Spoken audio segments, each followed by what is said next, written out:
you ever wanted to go back in time and see what the modern web of today looked like in the very first web browser ever created? I know I kind of have, and I think the team at CERN also had that idea. So for the 30th anniversary of the very first web browser, the World Wide Web browser created by Sir Tim Berners-Lee, the team at CERN put together a project team to go back and recreate the entirety of that browser, built in technology that allows us to view it in modern browsers today.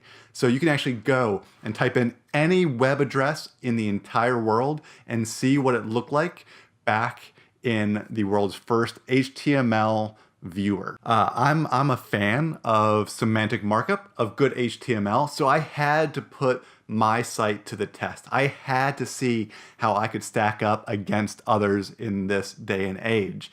And so I went there, I clicked on open document resource from external resource. I did all the things I needed to do because it's really actually kind of complicated to get it started because it's unintuitive compared to the browsers and really any technology of today. But I went there and typed in brianlrobinson.com, hit the go button, and you know what? My site performs pretty good. I was generally pleased. There were two, one small issue, one kind of larger issue that I noticed on my site. The smaller issue is just in my footer, I've got some images that have links around them, and there's a little header that says my side projects, and that had no content to it because obviously the image tag was not created for the World Wide Web browser. It was actually created and proposed at the end of 1993. So about 3 to 4 years later is when we got our first images on the web. So my footer is kind of pointless in the World Wide Web browser. And then I went and viewed a couple blog posts to see how those fared because that's obviously the primary content of my site. And while I was looking at it, I noticed my code blocks, which a lot of my blog posts deal with writing HTML, CSS, and JavaScript. A lot of my code blocks that show my examples are gibberish. They're just complete gibberish. They don't really do a whole lot because I'm using JavaScript to replace HTML entities and to style that up in a way that the first web browser really didn't appreciate. And so I've got a whole bunch of HTML entities as opposed to what should appear to be HTML tags and CSS and that sort of thing. So my content can almost be consumed in this first web browser. Most of the content on my site works out pretty well. But I was feeling maybe a little bad about myself after I saw that little error.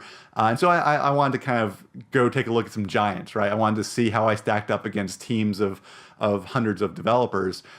And I went to Amazon.com on a lark. I couldn't help myself. I wanted to see how they could stand up in a markup-based world.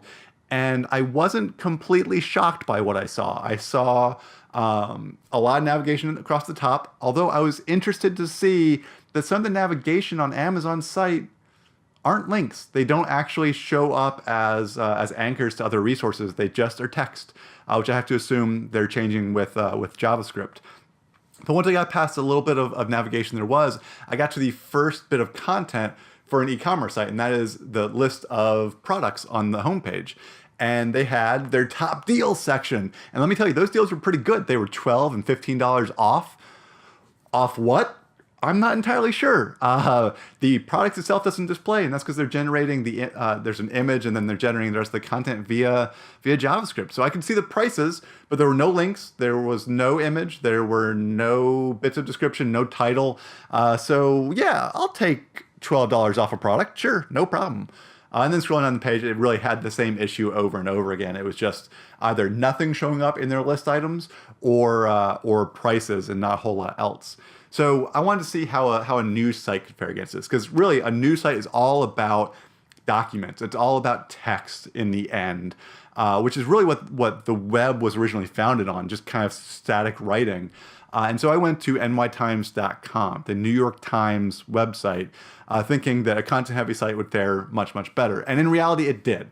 nytimes.com, that team there fares way better than Amazon in terms of what is actually rendered on the page.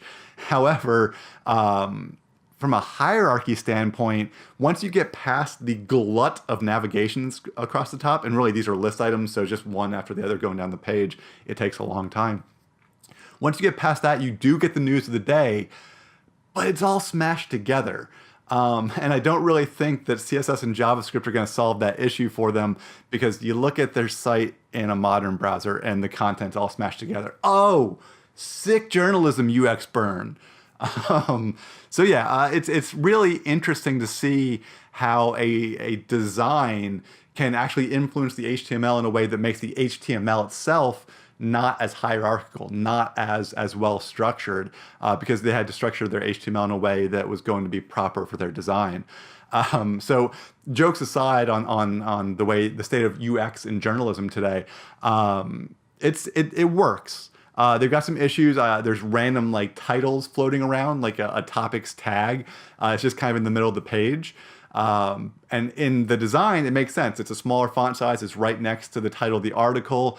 But when it's just straight HTML, it's just a name. And that could be, I feel like, maybe confusing in a screen reader situation or in a different browser. It could be very strange to see if the CSS isn't actually applied to it. So yeah, I think, well, what's the point, right? What's the point of looking at these websites and feeling pride or feeling shame? It's not a great accessibility check, right? It's not something that you're going to add to your checklist when you're launching a site. You're not going to say, go view this in the World Wide Web browser so we can see if it worked in 1990. That's more of kind of something that's a little bit more fun to do. It's a little bit less serious. But I think it kind of exposes where we're at as an industry, that our markup isn't always the best hierarchy. Our markup is sometimes at the whim of the design, not at the whim of the content itself. Sometimes JavaScript is rendering maybe too much, and that's an issue too.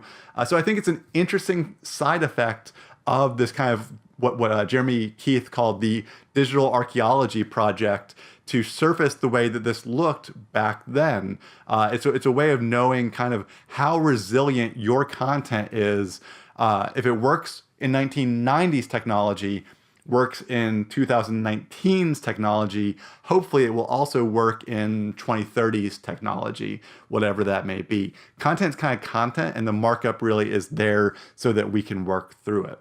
I'm curious to know your thoughts, though. I'm curious to know, did you go and put your website into the World Wide Web browser? Did you go to this site and actually see how you stood up against the giants, stood up against me, kind of see how good your content can be? Do you think that this is even a thing worth doing, other than from a historical context? Is it an interesting enough exercise for you to even type it in and deal with the 5 minutes to take a look at it? Is this something that we should think about more and more? I'm curious to know and find out more in the comments, and I'll respond to as many as I can. But then also, like always, I'd love for you to go ahead and go down there and click that subscribe button so you can be updated on all of my content going forward. And until then, I'll see you in the comments, and I'll see you next time.